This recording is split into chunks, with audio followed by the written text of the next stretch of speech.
Yang saya hormati, di sini ada ketua saya, karena kalau di rumah dipanggilnya ketua, Pak Dr. Baktiar Hamzah. Ada berapa banyak sekali profesor di sini, pembicara Pak Profesor Nur Hayati Assegaf, Presiden Parlemen Wanita Dunia. Ada Prof. Hafiz, para alim ulama, para tokoh-tokoh agama, ada yang saya salut, beliau, saya lupa namanya, tapi saya sebutnya Prof. Sri Pejuang luar biasa, Profesor Adi Fahrullah. Kalau sudah bicara, kalah anak muda itu. Kemudian Profesor Usul kemana tadi? Oh ada ya. Itu ceritanya lucu. Waktu kolonel, dia kenal sekali sama saya. Dengan singkatan GN. Tidak pernah ketemu. Sering disebut-sebut. Begitu saya jadi Panglima TNI, pensiun, baru tahu wajah saya. Oh ternyata yang suka sebut Pak GN itu adalah saya gitu. Beliau masih di KPU. Kalau ada masalah IT, termasuk yang bongkar di Borobudur, ada pagi-pagi Golkar, Jambu, PDI, Blimbing, dan sebagainya, itu atas perintah beliau suruh membongkar. Dan lahirlah Undang-Undang ITE, dan itu pula lah yang menjerat Dr. Syahganda Nainggolan, Dr. Baru Anton Permana, dan Jumur Hidayat. Itu zamannya Bung Sul. Kalaulah tidak karena tinta, tak akanlah bisa kutulis puisi. Kalaulah tidak karena cinta, tak akanlah hadir kita semua di tempat ini. Kita semuanya yang di sini tentu sebagai manusia yang sangat-sangat mencintai negara Kesatuan Republik Indonesia yang luar biasa ini. Saya di sini bukan orasi kebangsaan, tapi saya menyimpulkan apa yang disampaikan oleh Dr. Antoni Budiawan, kemudian Profesor Nur Hayati, kemudian ini dia yang harus didingin dulu. Kemudian Prof. Kusnul dan yang Dr. Badila, itu harusnya berurutan tuh, sampai puncaknya beliau itu 3 meledak-ledak. Dan siapa lagi? Udah baik, udah. Sudah ya, cukup ya. Semuanya luar biasa, sehingga saya berkesimpulan bahwa riuhnya temperamen perpolitikan menjelang Pilpres 2024 yang dikatakan tadi, ini semakin hari semakin nampak tidak terkontrol. Semakin hari. Di mana-mana melontarkan akidasi, provokasi, hanya untuk kepentingan masing-masing. Jauh dari edukasi. Saya ulangi, jauh dari edukasi. Nilai-nilai kemanusiaan yang tertanam dalam norma etika, estetika, sama sekali ditinggalkan. Dan ini semuanya, norma-norma ini semuanya seolah-olah hilang. Seolah di Indonesia nggak ada norma-norma ini. Diterkam oleh ambisi, saling berebut jabatan, saling berebut kekuasaan. Dan saya yakin kita semuanya di sini tidak menyangka, di luar ekspektasi kita, bahwa suasana perebutan kekuasaan yang menguakkan ini dalam pikiran kita, karena tidak pernah terjadi seperti ini. Karena sejatinya bahwa ini semuanya akan menjadi keresahan, kekhawatiran bagi orang-orang yang bertanggung jawab dalam soal nasib bangsa ke depan, termasuk kita yang di sini maupun yang sedang mendengarkan semuanya ini.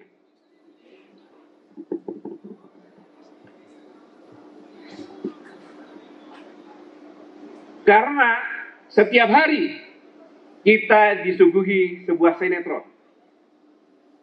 Sinetron berjudul keserakahan, kerakusan, saling serang, saling caci, saling maki antara politisi hanya dalam merebutkan jabatan dan kekuasaan yang sudah begitu tampak sangat vulgar, tanpa malu-malu, tanpa rasis sedikit pun. Sebenarnya mereka juga tidak sadar atau benar-benar sadar bahwa ini akan ditanggung oleh nasib bangsa dan negara ke depan.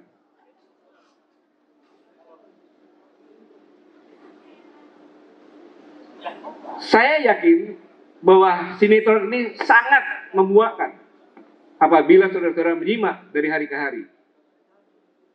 Apalagi ditonton oleh kaum agamawan, ulama, pendeta, pastor, yang mereka semuanya selalu berpegang pada norma-norma ketuhanan Yang Maha Esa, norma-norma etika dan estetika. Dan tentunya kaum agamawan khawatir kalau ini dibiarkan akan merusak dan menghancurkan bangsa ini ke depan. Kenapa saya yakin hal ini? Karena kita pasti sudah sama-sama tahu bahwa kaum agamawan adalah memegang kuat teguh nilai-nilai ketuhanan untuk membimbing kita semuanya.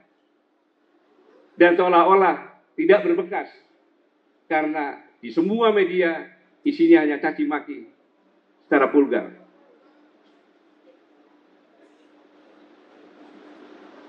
Pertanyaannya adalah, apakah para agamawan bisa nyaman hidup di negeri ini yang kondisinya seperti ini?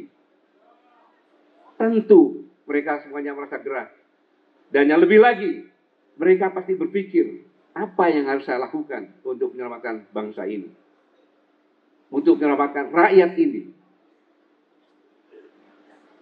Bahkan, semuanya melihat para elit politik sibuk mengurus masalah koalisi. Sementara di sisi lain tidak terlihat tentang kerja nyata yang real dalam menjawab persoalan kemiskinan yang setiap hari selalu digeluti oleh rakyat pada umumnya. Mereka tidak berpikir itu. Dan kaum intelektual pun pasti sama. Mereka khawatir karena mereka punya pengetahuan. Mereka bisa memprediksi ke depan apabila ini terus terjadi. Dan saya yakin mereka pun berpikir bagaimana jalan keluar yang baik demi menyelamatkan bangsa ini.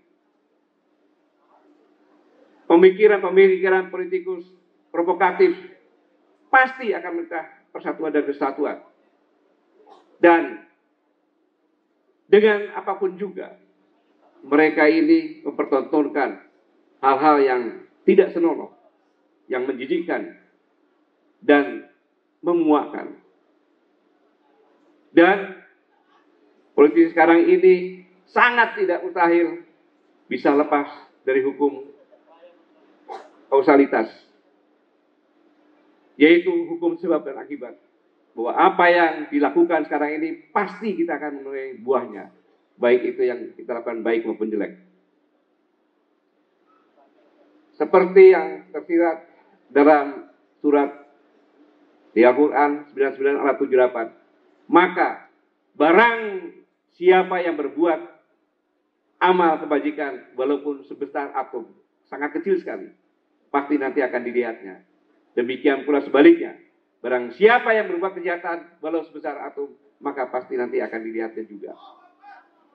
Begitulah ketetapan hukum Sang Pencipta yang mustahil bisa dirubah oleh manusia apapun juga, dengan tenaga dan cara apapun juga.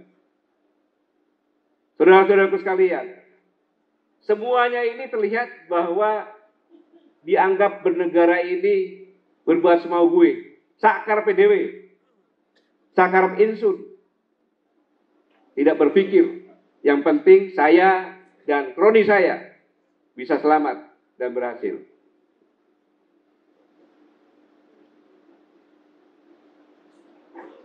Tetapi yang lebih menyedihkan lagi, saudara-saudara sekalian, bahwa apa yang dipertontonkan para politisi ini tentunya akan dilihat oleh generasi muda milenial. Mereka yang perlu pengetahuan-pengetahuan dan pendidikan. Bagaimana mereka melihat ini semuanya? Adakah yang berbentuk edukasi? Sama sekali tidak ada. Sama sekali tidak ada. Inilah yang membuat yang dikatakan Pak Ubed tadi, Dr. Ubed, bahwa generasi muda milenial apatis.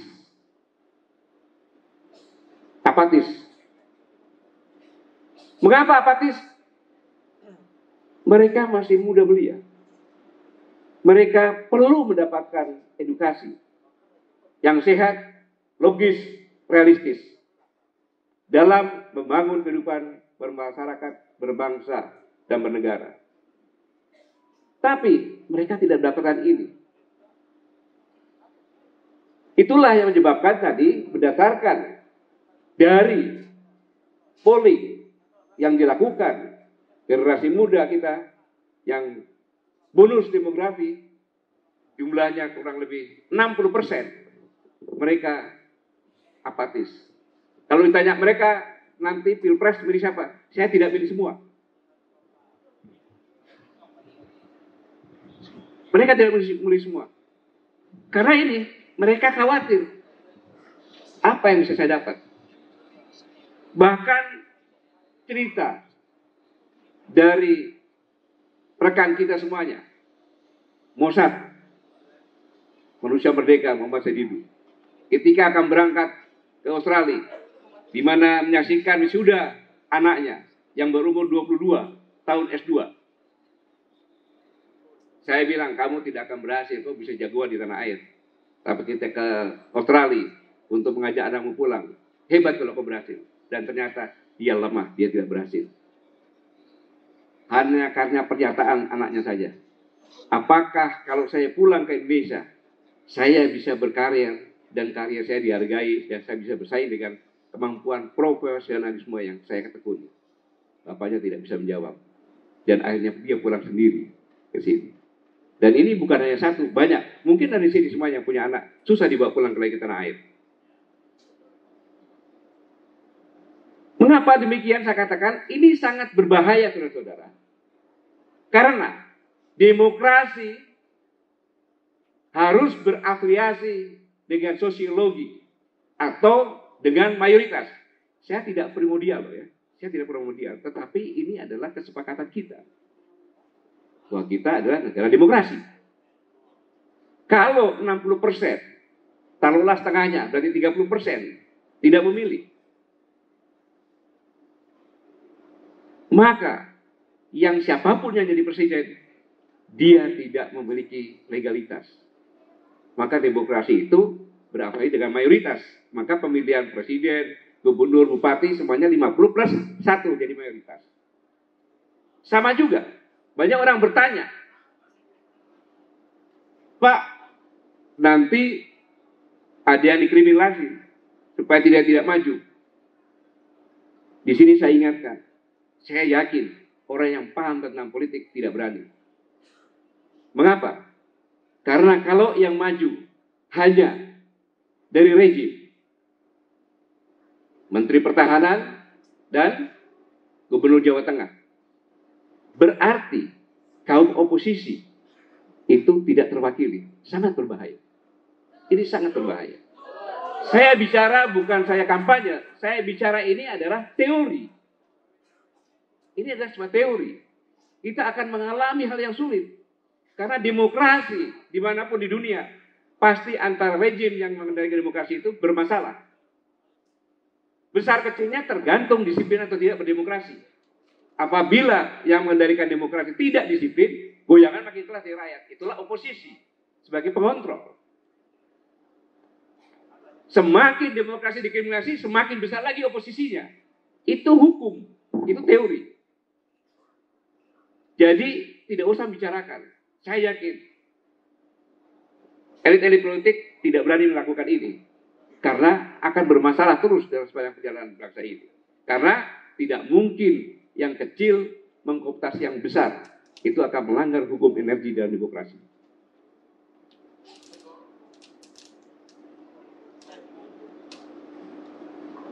Saudara-saudara kalian, bahwa saya ulangi, legitimasi suatu negara yang berdasarkan demokrasi itu tergantung dari legitimasi dari rakyatnya yang mayoritas. Itu kunci. Kalau yang menang yang tidak mayoritas sangat berbahaya. Demokrasi tidak akan berjalan. Pasti sibuk dengan kekacauan-kekacauan yang ada. Karena sekecil apapun program yang dilakukan oleh pemerintah terkait dengan demokrasi ini harus mendapat legalitas dari mayoritas. Tanpa itu tidak akan jalan. Kita bisa melihat program-program IKN, ya, kereta cepat, berat karena legalitasnya tidak ada. Oleh karena itu, maka kedaulatan rakyat itu amat sangat penting. Saya ulangi, kedaulatan rakyat amat sangat penting. Sangat berbahaya kalau partisipasi para kaum milenial yang 60% ini dalam pemilu sangat minim. Berarti legalitas siapapun yang menang tidak akan kuat. Inilah yang saya pikir kita harus mulai membangkitkan, seperti yang dikatakan Dr. Ubaid lagi. Ini sangat berbahaya. Jadi data ini dari Pak Laude ini, rektor dari Universitas IT yang di dunia hanya 5 ya, tidak lebih. Mengapa? Karena generasi muda milenial dia mereka penerus, tulang punggung bangsa. Mereka yang bertanggung jawab terhadap jalannya negara ini yang akan datang. Kalau mereka tidak punya atensi sama sekali, sangat berbahaya.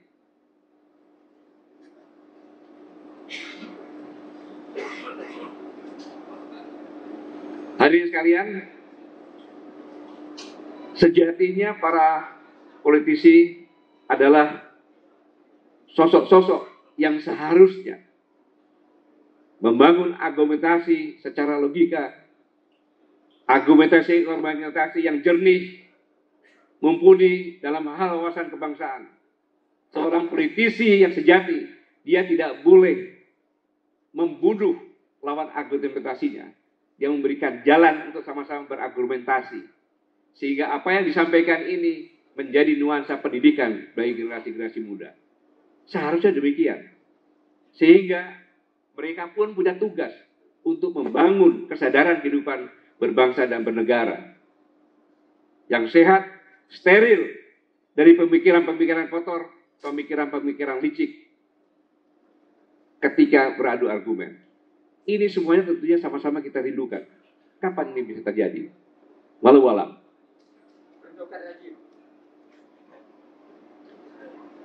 Saudara-saudara sekalian, sebagai politisi papan atas akan sangat tidak pantas dirinya kalau mengeluarkan kata-kata nyinyir, kata-kata kotor, kata-kata yang vulgar, menyerang secara personal terhadap lawan-lawan politiknya. Ini tidak etis. Ini yang selama ini kita saksikan. Harusnya yang seperti kata-kata tadi membuat semuanya tenang, sehingga kaum agamawan, intelektual, kaum ibu-ibu tenang melihatnya. Mereka menjunjung tinggi norma-norma etika dan estetika yang ini sangat langka. Saudara-saudara sekalian, inilah gambaran tentang perpolitikan yang terjadi sekarang. Yang kita semuanya, saya sadarkan bahwa menuduh anak-anak muda senang berhura-hura. Ingat, mereka punya akal dan rasa. Mereka mengerti keadaan sekarang ini. Tetapi mereka menjadi apatis karena mereka tidak melihat hal yang positif. Inilah yang harus sama-sama kita harus bekerja keras untuk merubah semuanya ini. Saudara sekalian, dalam kondisi yang terkini ini, kita melihat bahwa manusia tercipta dari bahan yang sama. Karena itu kita memiliki dasar yang sama. Tiap-tiap diri pasti berharap kita hidup dengan aman, tentram, damai, sejahtera. Pertanyaannya, Kenapa faktanya kehidupan berbangsa, bernegara yang kita jalani sekarang ini tidak sesuai dengan harapan? Pertanyaan seperti tadi. Siapa sebenarnya yang menjadi dalang, yang menciptakan suasana kehidupan perpolitikan yang jauh dari nilai kemanusiaan ini? Yang pasti, rakyat dan TNI adalah korban yang selalu terseret oleh narasi-narasi ambisi para elit yang sama sekali tidak mendidik. Padahal kalau kita berpikir secara jernih bahwa pengorbanan rakyat pada negara ini sungguh sangat tidak ternilai. Bagaimana tidak? Pasal 33 ayat 3. Bumi dan air dan kekayaan alam yang terkandung di dalamnya dikuasai oleh negara dan dipergunakan sebesar-besarnya untuk kemakmuran rakyat.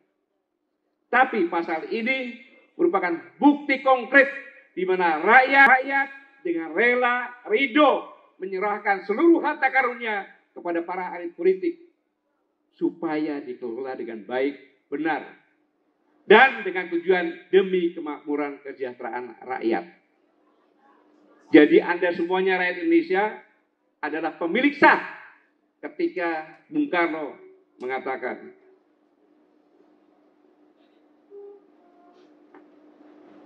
proklamasi, dengan ini kami bangsa Indonesia, berarti rakyat semuanya. Yang menyatakan merdeka rakyat semuanya. Besoknya rakyat yang pemilik ini menyerahkan kepada elit politik untuk mengelola semuanya ini dan untuk kesejahteraan rakyat. Namun faktanya sekarang, benarkah sekarang ini rakyat telah hidup makmur? Benarkah sekarang ini rakyat telah hidup sejahtera? Boro-boro orang sudah bilang. Yang ada ini pada umumnya rakyat semakin hidup menderita. Sehari-hari bergelut dengan kemiskinan yang begitu berat. Sementara di lain pihak rakyat dengan jelas melihat dengan mata kepalanya sendiri, di mana para pejabat tinggi, para elit politik hidup bergelimang harta, yang kemungkinan besar harta tersebut pasti berasal dari harta karun rakyat juga. Pasti itu. Oleh karena itu, kalau ada seorang pejabat tinggi atau seorang elit politik bertanya kepada rakyat, apa yang telah kalian perbuat untuk negara rakyat? Maka jawabannya, hei para pejabat tinggi dan para elit politik, apakah kalian tidak sadar telah dalam yang kalian pakai itu hasil penjualan harta karun kami? Dan apakah kalian tidak sadar bahwa dasi yang kalian pakai itu hasil dari keringat-keringat kami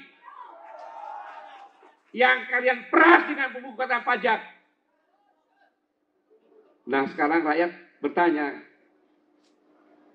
apa sebenarnya yang telah kalian perbuat untuk rakyat? Kalau para elit, para pejabat mengatakan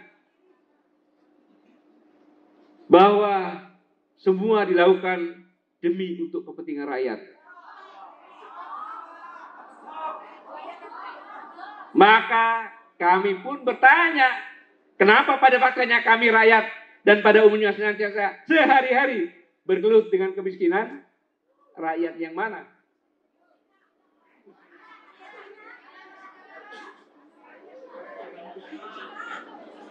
Para elit politik, para pejabat, kalaulah kalian mengatakan kami sudah memberi rakyat BLT dan bansos,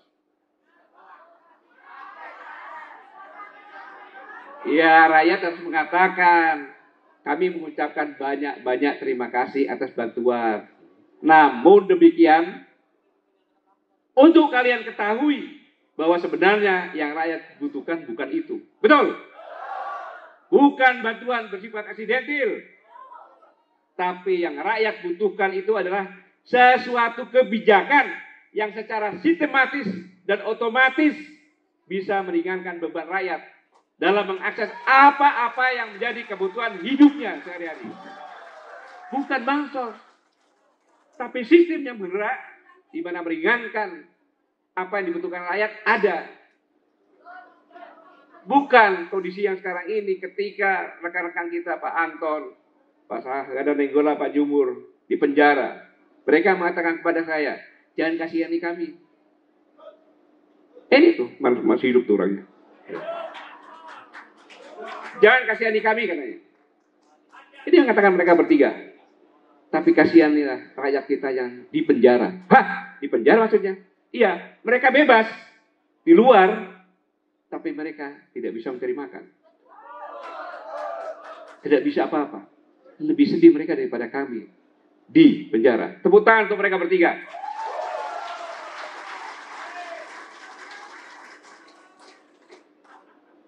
Karena apa? BLT, bansos hanya sementara saja. Gak bisa menjawab kemiskinan. Bisa gak? Gak bisa. Bukan itu. Bukan itu. Hadirin sekalian, mungkin sering kita melihat bahwa tahun depan ekonomi kita meningkat. Kita sudah 5 besar. Jadi kita tidak di G20 lagi. Mungkin dibuat G5.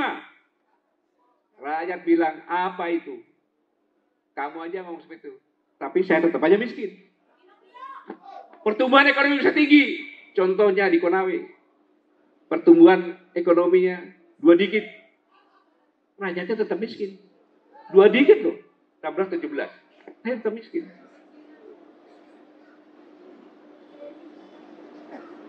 Kadang-kadang mengatakan bahwa nilai kemiskinan sudah tinggal sedikit. Sudah berkurang. Itu kata BPS. Tapi yang kami lihat, kami rasakan sendiri tidak berubah. Bahkan teman kami banyak yang tambah miskin lagi. Inflasi apa? Pendapatan dengan harga beli tidak seimbang. Kita nggak bisa beli. Itu inflasi yang benar. Jadi memang jangan menganggap bahwa rakyat itu tidak tahu apa-apa. Rakyat itu punya akal dan punya rasa. Dia punya antena yang katakan rasa itu yang sangat canggih. Dia bisa mengetahui.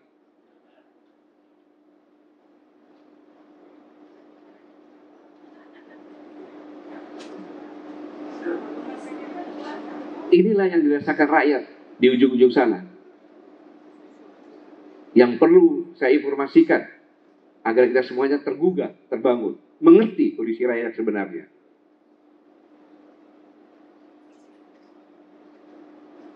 Bayangkan, saya meneliti di Indomaret saja.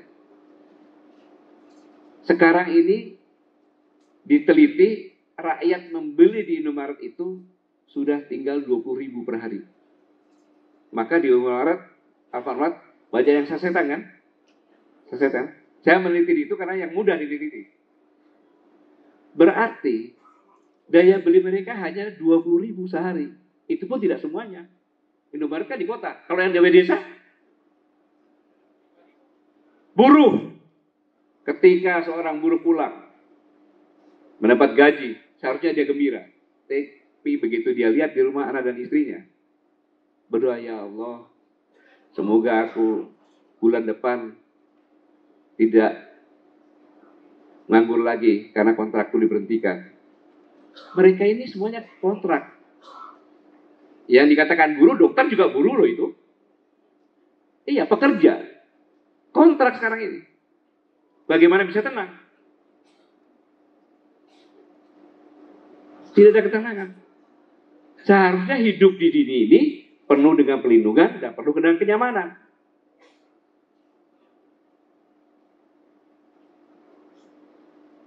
Dan kondisi rakyat sekarang mereka sendirian. Mereka harusnya mengeluh kepada wakil-wakil rakyat. DPR. Tapi DPR sekarang menjadi tuan-tuan rakyat. Rakyat sendiri. Mau kemana di BKK? Dalam kesendirian ini, dia berpikir ada TNI. yang bisa melindungi saya karena saya adalah saudara kandung TNI. Tetapi apabila TNI diam, persepsi rakyat kepada TNI pasti akan berubah. Tetapi saudara-saudara, TNI sekarang ini menghadapi buas di malakama. Bingung dia TNI itu. TNI paham, lihat semuanya seperti ini paham. Jelas.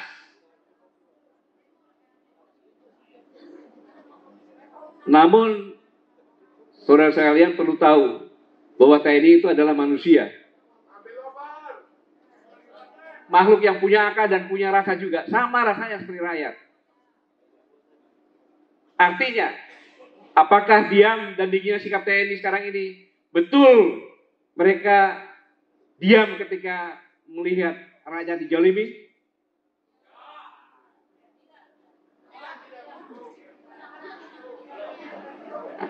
Tidak. TNI merasakan itu juga secara perasaan. Pasti. Apalagi kondisi nilai-nilai etika manusia tidak dijunjung. TNI punya rasa. Pasti. Tapi TNI pun dibatasi oleh aturan-aturan.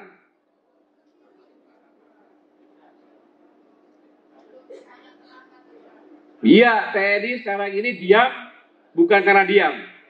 Mereka mengamati sambil mengukur waktu yang tepat untuk menentukan sikap.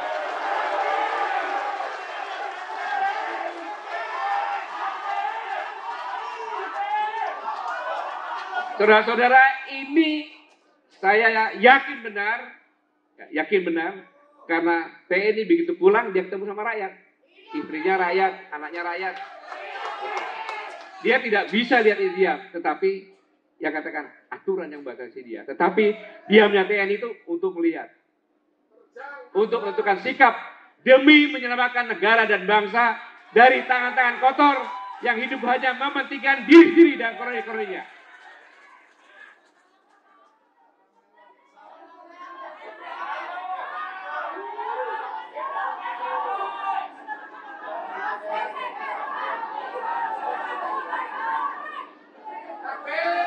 Saudara-saudara sekalian, sama juga semuanya kita paham bahwa negara kita adalah negara yang berketuhanan. Di luar negeri semuanya tahu itu. Di butir-butir Pancasila pun ada. Dalam hal seperti ini, dalam politik sekarang ini, nilai-nilai religi akan terdegradasi. Akan hilang religi. Dan inilah tugas para agamawan yang sangat berat. Demokrasi dikriminasi bahkan.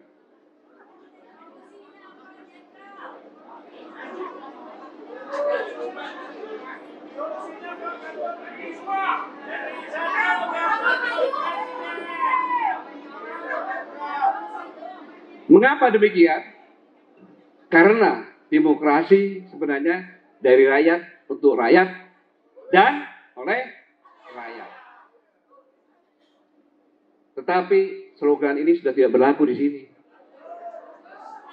Demokrasi dari saya untuk anak saya, untuk cucu saya. Sehingga nilai-nilai religi, etika demokrasi sudah terkubur dalam-dalam.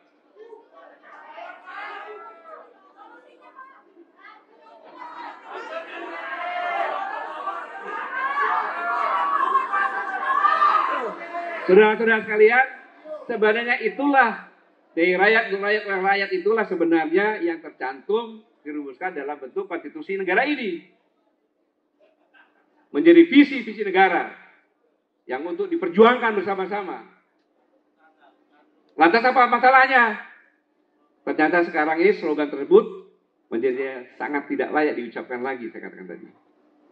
Karena semuanya hanya untuk kepentingan pribadi dan kroni-kroninya masing-masing.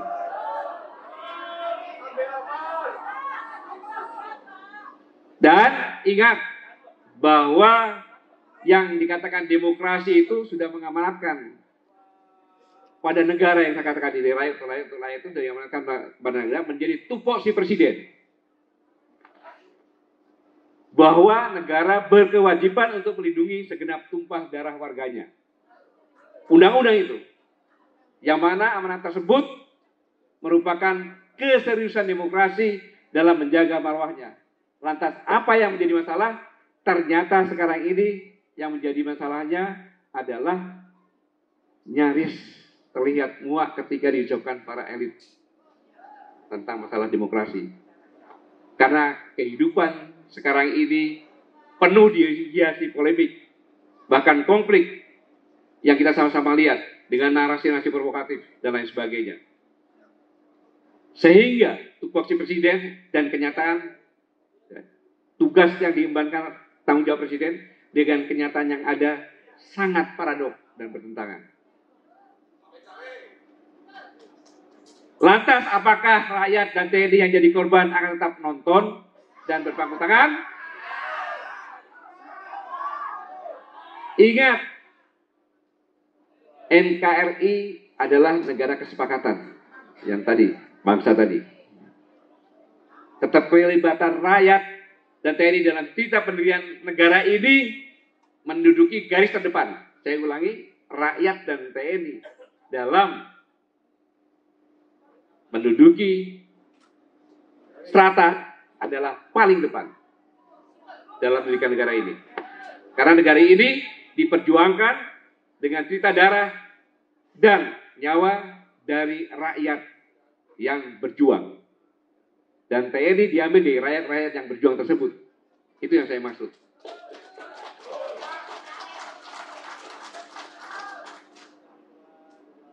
Dengan kata lain, bahwa eksisnya negara ini banyak ditebus dengan cerita cucuran darah, nyawa para pejuang.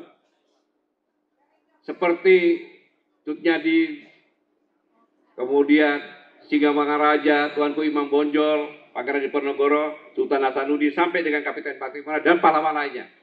Mereka adalah para pejuang-pejuang yang tidak rela melihat rakyatnya tertindas, dijalimi oleh kolonialisme. Dan sekarang cerita itu adalah menjelma menjadi TNI. Itulah TNI di mata rakyat sebagai warrior, sebagai pahlawan. Lalu bagaimana kondisi sekarang ini? TNI. Kalau saya mau umpamakan bahwa TNI dan rakyat itu dengan perjodohan. TNI adalah prianya yang harus melindungi. Dan rakyat adalah wanitanya yang harus dilindungi. Ketika rakyat terjelimi, lalu bagaimana si pelindungnya itu? Itu pertanyaan. Itu pertanyaan yang sangat menggelitik.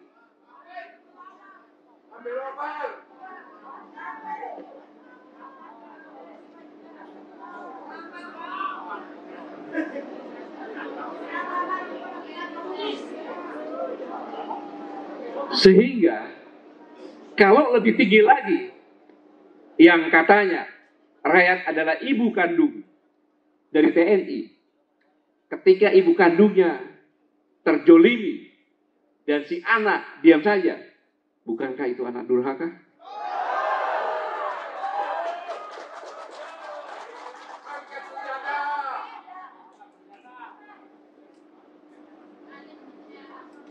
Saya mengingatkan saja bahwa TNI dan rakyat pada umumnya tadi sudah menyerahkan semuanya. Menyerahkan semua kekuasaan kepada elit politik. Tetapi pohon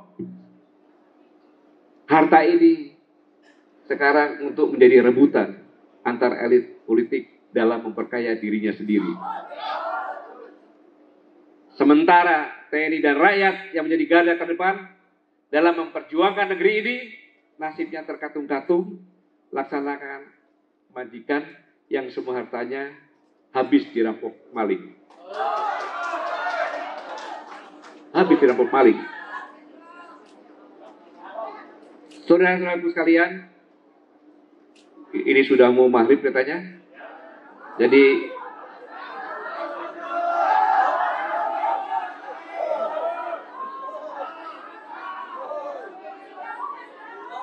baik, saudara-saudara. Yang saya katakan kondisi politik sekarang ini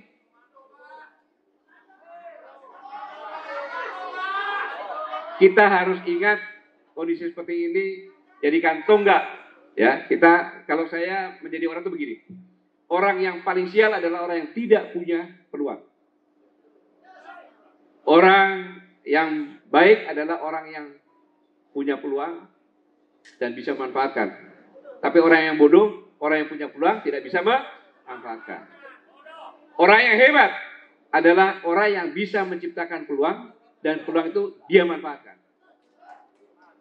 Nah, kita semuanya harus menjadi orang yang begitu kena musibah ini kita switch menjadi peluang dan kita manfaatkan. Itu namanya orang luar biasa.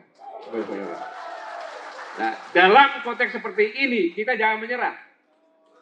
Maka sekarang inilah waktunya tonggak kemanunggalan TNI dan rakyat harus dikembalikan lagi. Bukan kemanunggalan yang bersifat semu, tapi kemanunggalan yang benar-benar solid, seperti menyatunya gula dan manisnya.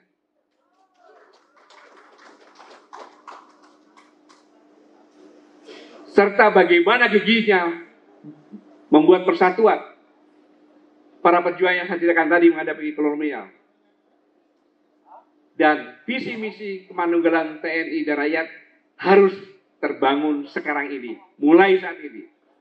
Yaitu demi untuk meluruskan serta menegakkan apa yang menjadi prinsip-prinsip demokrasi yang sudah banyak dikriminalisasi oleh narasi-narasi ambisi elit politik yang sama sekali tidak punya rasa tanggung jawab.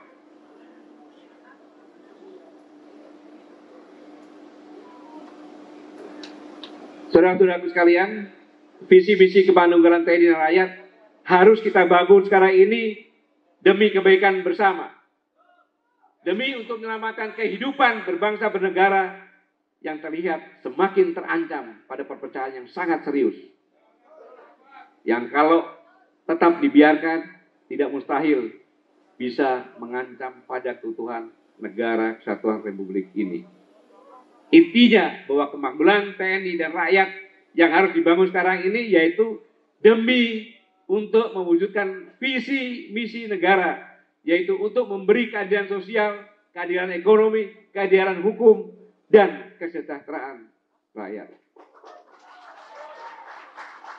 Tentu ini adalah visi negara yang senantiasa diharapkan dan dinanti-nanti oleh segenap lapisan masyarakat. Betul? Kemanunggalan yang arti secara filosofi adalah menjadi aspirasi rakyat. Apa yang menjadi aspirasi rakyat itu juga menjadi aspirasi TNI. Apapun yang tidak disukai rakyat terkait kebijakan pemerintah juga, maka itu adalah hal yang mesti menjadi tanggung jawab TNI untuk memperjuangkan penolakannya. Ya, TNI dan rakyat nggak bisa dipisahkan. Dari sejarahnya memang seperti itu. Karena memang TNI tumbuh dari rakyat yang berjuang.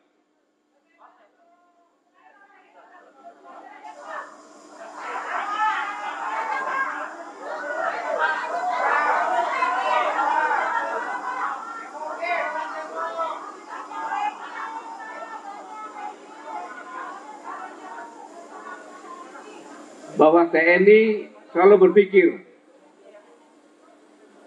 berikhtiar, berupaya dengan tenaga dan pikirannya bagaimana agar rakyat yang merupakan belahan jiwa raganya itu bisa hidup aman, tentram, dan sejahtera. Itu yang harus diberikan TNI. Hadirin sekalian, sekali lagi saya katakan, kalaulah kita menurut pada fakta sejarah bahwa berdirinya negara ini adalah merupakan hasil perjuangan para pahlawan-pahlawan yang tidak rela rakyatnya dijolimi oleh kolonial, di mana para pejuang sekarang menyamar menjadi militer atau ABRI. Negara tanpa TNI maka nasibnya pasti seperti raja tanpa laskar. Jangan tinggalkan TNI. Dengan demikian artinya keberadaan TNI dalam kehidupan berbangsa, bernegara memiliki peran penting. Bukannya sebagai penjaga kedaulatan negara, tetapi lebih dari itu, TNI memiliki tanggung jawab juga untuk memperkuat kedaulatan rakyat. Artinya TNI harus menjadi garda terdepan dalam membela dan memperjuangkan aspirasi rakyat yang senantiasa menuntut tentang keadilan sosial, keadilan ekonomi, keadilan hukum, dan pemerataan kesejahteraan. TNI harus menjadi garda terdepan dalam memperjuangkan hak-hak rakyat, hak-hak berserikat, hak-hak berpendapat. TNI harus menjadi garda terdepan dalam menghalau semua penindasan, kejaliman yang dilakukan oleh siapapun sekalipun penguasa. Pada prinsipnya, TNI persis sama dengan apa yang menjadi prinsip agamawan. Sama. Agamawan dengan berbagai ragam paham memiliki prinsip yang sama, yaitu tidak akan pernah berkompromi dengan semua bentuk perilaku penindasan dan kejaliman.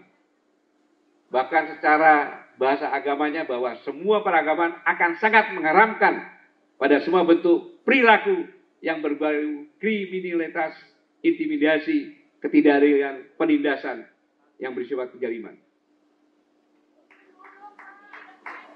Oleh karena itu, sudah pasti akan sangat ironis sekali kalau ada tokoh agamawan yang malah mendukung dan atau membiarkan perilaku-perilaku kejaliman. Dan yang pasti akhirnya nanti terlihat abu-abu itu agama. Bahkan akhirnya pasti citra para tokoh agama akan menjadi pudar, laksana harumnya bunga yang berbaur dengan baunya bangkai babi.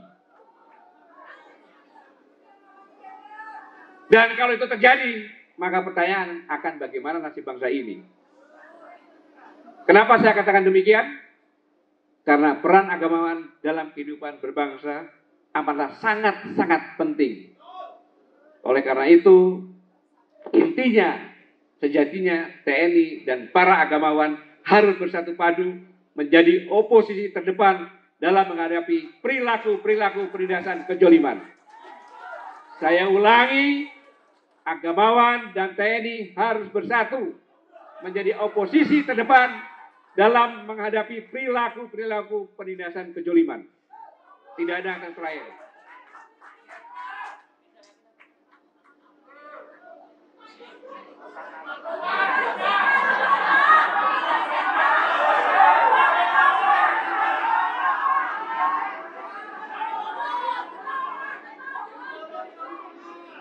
Saya hanya mengingatkan saja saudara-saudara sekalian, seandainya dulu tidak ada rakyat yang berjiwa pejuang, yang memperjuangkan, apakah negara ini ada?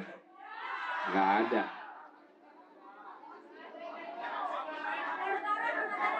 Entah sekarang itu kayak apa ini nih, berapa negara mungkin tumbuh dan lain sebagainya.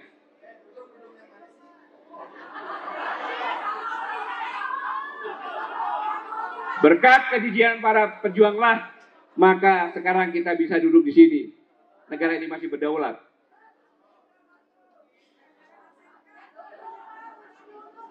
Dan kegigihan rakyat pejuang tersebut dalam aktualisasi ABRI diberikan contoh dengan kegigihan Jenderal Sudirman. Panglima yang tidak pernah surut namanya sampai kapanpun juga. Namun saudara-saudara, kalau kita lihat sekarang, keberadaan TNI saat ini sangat jauh beda dengan pada masa perjuangan dulu. Dulu TNI menjadi suatu yang sangat dielu-elu, bahkan dipandang layak sebuah barang yang amat sangat berharga. Betul? Sementara kalau kita lihat fakta hari ini, kasihan. TNI seperti dimarginalkan, dikebiri, atau seperti dikerdilkan. Kemanunggalan TNI sama sekali tidak terlihat. Karena yang nampak TNI seperti sudah lumpuh, bahkan malah menjadi alat bagi rejim untuk menteror mengintimidasi, atau menakut-nakuti rakyat demi meraih apa yang menjadi ambisinya. Padahal semestinya dimanapun dan kapanpun TNI sejatinya harus tetap eksis dalam menghalau atau menolak semua bentuk penindasan kezaliman yang dilakukan siapapun juga, oleh penguasa juga yang bersikap kewenang-wenangan. Dan itu harus sudah menjadi prinsip TNI, karena TNI adalah tentara pejuang, tentara rakyat, tentara nasional yang profesional.